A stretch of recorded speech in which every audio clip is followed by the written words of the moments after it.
Welcome back, everyone, to the BE Chamber podcast. We hope you're doing well. We hope it's been a really productive time within your workspaces, and I'm super excited to be back in our next episode of the BE Chamber podcast. And I'm also joined by one of my colleagues, somebody that I have had quite a lot of engagements with, and also very fruitful discussions. Dimple, how are you doing? I'm good, thanks. How are you?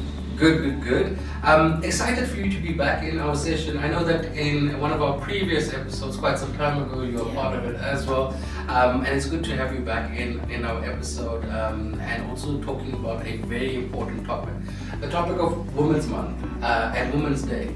And specifically looking at this context of this topic within the South African history and South African context. I want to get started off by asking you a question upon what does it mean to you? You know, August comes along every year. We see a lot of activities happening within businesses, within individuals. But what does it mean to you as an individual? I think given the history of this country, women have come a long way. Obviously, it wasn't a peaceful fight in a sense, but the road that was paved for women, we're still paving the way. You know, it's not finished because we're still in a fight for equality in some sense. But I think the conversation or the conversation of Women's Day, the what's the word I'm looking for? Just Women's Day in general. I think it's a very important topic because at the end of the day, women form part of our communities everywhere. You have women in leadership in community context, you have women in leadership in business context, and in most cases, especially in the business side of things, you didn't get a lot of women in leadership. So I think it's an important day, I think it's an important month, and I think having a month dedicated to celebrating women, I think it's a great thing. I think obviously there's still some work that needs to be done. It shouldn't just be a once-off in August, you know. But it's an important month, and I think it's great that there is something like this in South Africa. Yeah, no, definitely. I think that it is an important month, but again, you know, you touch on something where it shouldn't be only in August. It should be an ongoing activity, you know, throughout the year. And you know, we share these messages as the BE Chamber with a lot of our members. We share that, you know, when you are developing strategies, look at how best you can incorporate women, look at how best you can incorporate designated groups as far as possible within your transformation strategies. You know, from your perspective, you know, you mentioned that there's a lot more that can be done, progress has been made. Do you think that we'll ever see in our lifetimes, you know, a really equitable society in terms of women in the economy? Do you think we'll reach that, or is it going to take quite a long time that we won't be able to see it? I think at some point, I don't know in our lifetime, I hope so, in our lifetime for sure, but again, women have made so many strides in their lives, business, personal lives, you name it. So they've come a long way. Honestly, I mean, even women that are community leaders, you would get a lot of male community leaders, but now you have women that are really taking on that mantle to say, you know what, as a woman, I'm going to take on this role, and they truly are respected in their community. So I think at some point we'll get there. I think it's just a matter of people wanting us to get there, or general society wanting us to get there, because at the end of the day, it's all about mindset. Is that something that we want, or is it something that we talk about, we just say it for the sake of saying it? And again, action and attitude. If we want to get to a society where women are really in hectic, not even in hectic, but like in proper levels of leadership, it's something that we need to change our minds and say, you know what, this is something that we want to get to, and this is how we get to this place. I think eventually we'll get there. It's just attitudes and action that will get us there. Exactly that, and also education. Sure. You know, educating individuals, you know, along the lines of what it means to empower individuals, especially women within certain roles. I think that sometimes, you know, lacks within even our industry as transformation. You know, you find that the way that the BE legislation has been developed, there's certain areas that focus on women, But because of the lack of education, because of the lack of trust in women, you find decisions are made to then impede the growth of women within organizations. And again, it leads then to mindset and education, which is quite critical. What are your thoughts then about, what I've mentioned now, the mindset versus stereotyping and generalization? This is one of the things that we've always come across in society, say that a man does this, a woman does this, this is the role of a woman, this is the role of a man. What are your thoughts on that currently in 2025? A lot has changed from the past up until now, but we're in a year where, things have evolved from the past. What are your thoughts on stereotyping and generalizing? I think that's something we still find happening in today's society, unfortunately. I think things like biases and stereotypes is something you'll find wherever you go. It's whether it's race or gender based, it's just the bias is there. I think again, it's about mindset. If you're the kind of person that feels like we're all people at the end of the day, we all deserve a chance to grow in the economy, then obviously the biases will be there, the stereotypes will be there. But I think it's just about the people. It's about you as an individual. What kind of person are you? What kind of values and principles do you have? Biases don't go away. Stereotypes don't go away. I mean, there's so many stereotypes in this country about different races, It's even for women. I mean, it's always a woman doesn't belong in corporate spaces. Women belong at home, taking care of kids, and it's shocking to see that there are people who still think this way. About certain gender roles, even in personal relationships. There are people who still have these stereotypes about how women should be in their personal lives and their relationships. I mean, so the man is the head, and then the woman will follow that type of conversation, and it's not surprising. It's unbelievable that it's still happening. That people still think this way when so many things have changed for women. Excuse me. So many things have changed for women. Women have access to things that they never even thought they could have access to back in the day. So it's strange, but it's not shocking. It's not surprising. It's just like, how are you still thinking like this in this day and age? Yeah. Look, I mean, over the years, the narrative has changed in terms of roles between males and females. Females can have their careers, their household, their families. Likewise with males. So it's also about making sure that we change that narrative and continue to change it going forward. Where each party is, especially in a family, you are able to fulfill the roles that both people can fulfill, and to live that role. So it doesn't necessarily mean that because I've got kids now, I can't have a career as a woman. It still can be happening, but then it leads then to your male counterpart in the relationship or your partner to then support you in some form. And it's not about who needs to do what in terms of financial benefits or household benefits. I think it's a collaborative approach, and knowing that both parties can do. It's a whoever's in the relationship in that form can both do. It leads to my next question and thought, and it's something that I strongly believe in terms of how we as the male generation actually support females within the workplace. It's something that you find happening in the workspace in terms of jokes are made, comments are made, there's pay differences between males and females, and these things are not really spoken about. It just slipped underneath the carpet and nobody deals with that. What are your thoughts on that in terms of males within the workplace? I mean, from my perspective, I think that we need to be more supportive wherever we can when we see these situations. But what are your thoughts? I think that's true. I think to some degree, men there's a role that men can play in terms of supporting women, especially if in our example, you were my manager just until just recently, and I've never felt at any point that you undermine my efforts. So it's nice to have a supervisor or a leader that really understands that it's important to support you as a woman, and not just as a woman but as a person. You're a person in the workplace, and you have a supervisor, and it's not to say that it's their job 100%, but it's appreciated when your male supervisor can say to you, what, I see your work, I understand you, I appreciate it, and thank you so much for what you've done.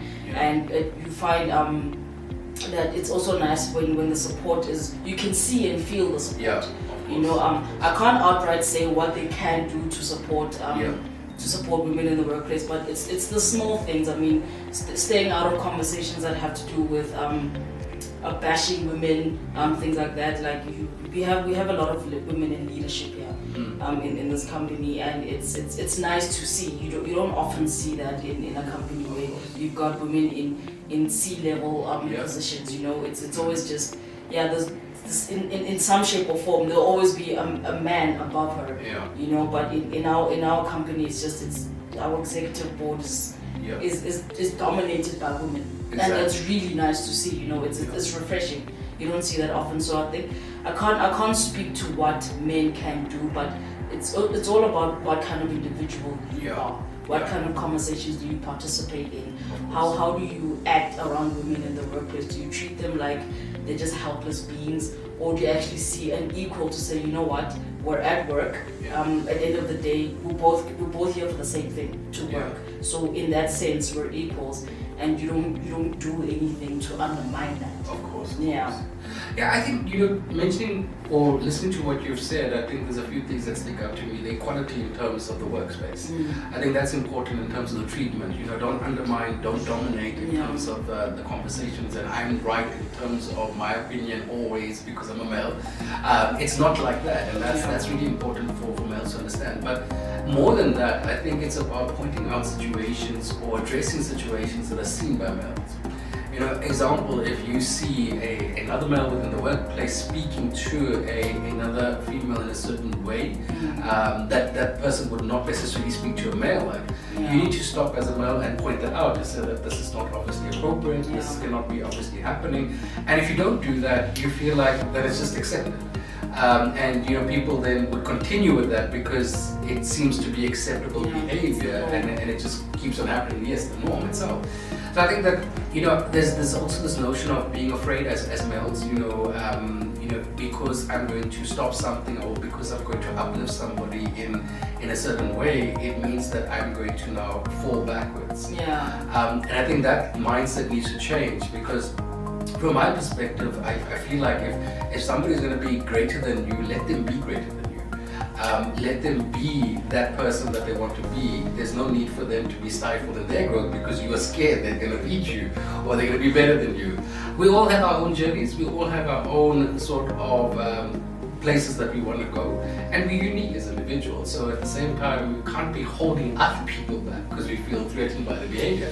And sometimes I feel like that's one of the biggest reasons of why women do not move up in leadership roles in certain companies or move up in certain areas, because they are great. I mean, they do come with a different mindset, they do come with a different sort of approach to certain challenges, and knowing the female personality, it comes with a lot of different emotions and different thinking, based on the anatomy of a female and also the different components of a female.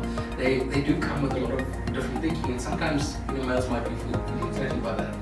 What do you think about that? Do you think that males are really threatened by the dominance of females coming through within the workspace? I think so. I think to some degree there is the feeling of being threatened. I mean, I think we can even link it to the concept of transformation, right? In the sense that there's a lot of chat or conversation around how PE is racially charged, and it's not necessarily. It's just about helping others get to a good place in their lives. Essentially, I think that's the general concept. Just helping people get to a place where they need to go, they deserve to be. It's just because you're uplifting someone doesn't mean it's gonna pull you back. Of course, yeah. I think there's some undermining that happens in workplaces because you feel like a woman is doing better than you, so you're feeling threatened, so you find ways to sabotage, and it doesn't make sense, because it's like I said earlier, we're all at work, we're all in the corporate space we're here for the same thing, Of course. I want to improve my life the same way you want to improve your life, so why should my success now feel like a barrier to your success? Exactly. We can succeed in our own ways, in different ways. Your approach to your life should not be threatened by how I do things in my life, how I navigate the workspace, how I navigate every other aspect of my life. It's just about, as people, we need to think about how we all want to get to the other side of the rainbow. We all want to get to the other side of the rainbow, and instead of feeling like this one is doing better than me, let me pull them back. Why not just help where you can, if you can?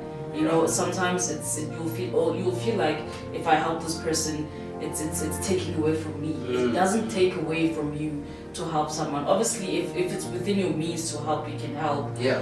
But you find a way. Exactly. Sometimes you can't help, and that's fine. No one's gonna hold you hostage for it, But if you can help someone else out, if you have the means to do it, then why not? Why are you feeling threatened? Your success is not my success, and your definition of success is not my definition of success. Yeah, and I think sometimes it's the concept of being intentional. When somebody's intentionally making decisions to impede the growth of women, I think that's where it becomes, very, not risky but scary, because you're actually doing this to somebody else, and it's not a nice feeling to do something like that. It's similar to transformation and making decisions around BE. You find that decisions are made intentionally in certain ways that's going to impede the benefit or impede the growth of black beneficiaries in some form. So meaning that there's an initiative that is there and you want to actually implement it, but you kind of just tweak the initiative. You say, let us just lower this because we don't really want these beneficiaries to grow, but we're going to give them something. We're going to do something, but we don't really want them to grow. We don't want to really see them to succeed. And I think that's one of the narratives that we're trying to change as a chamber, especially with dealing with our members, because we do see initiatives that have been ongoing for years, and legislatively it is sound. Legislatively it meets the requirements as it would be, but the substance to it is that you're doing the same thing over and over again. From my perspective, the way I see it is that you don't really want to see progress. Yeah. You just want to make sure that you're getting what you need to get from this initiative from your scoring point of view, but you really don't care about the beneficiary, and that's that. You just want to continue with it. So hopefully there's going to be some individuals out there that are really hearing that message, especially around the impact of the initiatives that you do have when it relates to transformation. So speaking again about Women's Month as well as Women's Day, we've got a long history, and I was just thinking about it now that we've got history of apartheid. Yeah. We've got history in terms of segregation of race and discrimination on that front. But in that space, we've also got the female component, which was then obviously 10 times worse. Yeah. So meaning that you've got the racial component in terms of segregation, but then you've got the female component. And what are your thoughts on that? Because, from an economic point of view, you had the race component that was the exclusion, but then you've got race and women as an exclusion. So the exclusion is quite a lot more. What are your thoughts on that? And do you think that, well, I'm assuming that's been one of the biggest barriers for women to get out of over these years to make progress? We just launched our Women's Month campaign, and I've been doing a lot of reading and research on some of these women, and when the conversations around apartheid come, it's always about what the men did, because they kind of became the face of the struggle, but it's always about what the men did. They never really talk about the role that women play. So many women we hear about, Charlotte Maxeke, but you don't really hear why she's famous in that way. It's always like, yeah, she was part of the struggle, but yeah, what did she do though? It's funny that with all this research that I'm reading, it's interesting to see that, in as much as men played their part, women also, it was like 20,000 something women that took a stand. So actually enough is enough. It's sure you're excluding us as black people, but I'm a woman too, and as much as I'm black and I'm a woman, so already the barrier is double, right? Exactly. It's double, and it's heavy. And when these women say enough is enough, I think as a South African woman, I'm proud to say that I am glad that they did what they did, because I suppose from a broader perspective, was the fight was to end the race struggle, right? But also to open doors for women. These women said, you know what, actually women are also being heavily sidelined, especially women of color. So let's also just take a stand and say, you know what, this is it, it's enough, it's fine. Let's just wrap this up. You know what I mean? So they really broke down barriers in that way, and that's why we have Women's Day to begin with. You know, sometimes I think it opened my eyes to a lot of things that, you know what, actually women are capable of so much, and when given the platform, they really can make a difference. And sometimes as a woman also, so much is about being given the platform. Make your own stand to say, you know what, I'm me, and this is what I'm trying to do for me, and hopefully for the benefit of others. Of course, yeah. No, definitely. I mean, you know, as you're talking about the history and the research that you've been looking into, you know, you also find that there's a lot of talk about the male role that was played during that time, which yes, again is gone unnoticed, and we do notice that, or not gone unnoticed, we do notice that, and they have played a significant role. But in the household, there was definitely support mechanisms that we don't hear about. You know, behind closed doors, you have, you know, males that are going to be supported by females within their household that we don't see, but obviously we see that out there when they are involved in certain engagements at that point in time. So those often get, you know, not really focused on, and I think that's an important role. I mean, you need to have that mental and emotional support to go through what you're going through at that point in time, which I don't think has been spoken about quite often because it wasn't really seen, but it was there. I'm assuming it was definitely there. So Dupa, just before we start wrapping up, you know, from your perspective, what is I would say the word of the month? Not the word of the day, but the word of the month. Your piece of advice for anyone out there that's listening to us, specifically relating to Women's Month, Women's Day. What do you think? I think let's just let the month not be just a token, you know. Let not just be something that we only do in August, right? Even with BE and transformation, I think you mentioned about how there are people that just do things for the sake of doing them, just to meet the requirements. But I think we as women also need to decide that, you know what, I know sometimes some people are in really tough situations and it's really hard to get out of, but if you can find a way to take a stand for yourself, you know, make a stand for yourself. It's not easy, in whatever shape or form, whether it's at home or it's at work. Always be your biggest supporter. Stand up for yourself. Sometimes, in most cases, there will be pushback. But as long as you know that, you know what, I did this for me, and I am happy that I did this for myself. I stood up for myself. I have my own back. I take care of myself. I think it's the most important thing is just take care of yourself, not just as a woman, but as a person. Because we go through so much in the world, so much discrimination just for how you look, for things you genuinely don't have control over, you know. So it's important also just take time to just pull back and say, you know what, actually, it's okay, I'm okay, it's fine. Take care of yourself. There's so much going on in the world, there's so much going on at work, but the important thing is that you take care of you. Yeah, no, definitely.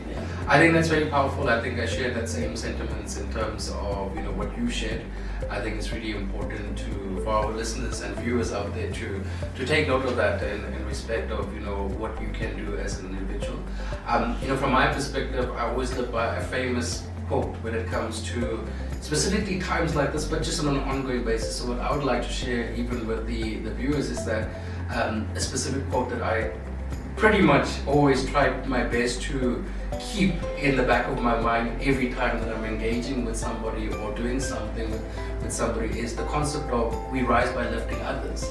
And I think that's really important to understand when we're dealing within the workplace as well as in our personal lives. We always look at how best can we be assisting people to even also grow, but we also at the same time are growing. Dupa, thank you so much for your time. It's been really insightful. Thank you for your inputs, your thoughts, your opinions, your insight. It's been really great being chatting to you and also to our viewers out there. We hope you enjoyed our session today. We hope you found it very insightful. We will be back again So please look out for our next episode, in which then we'll be also covering some really good topics in terms of the transformation space and anything that's happening out there. Goodbye, everyone. Thank you very much.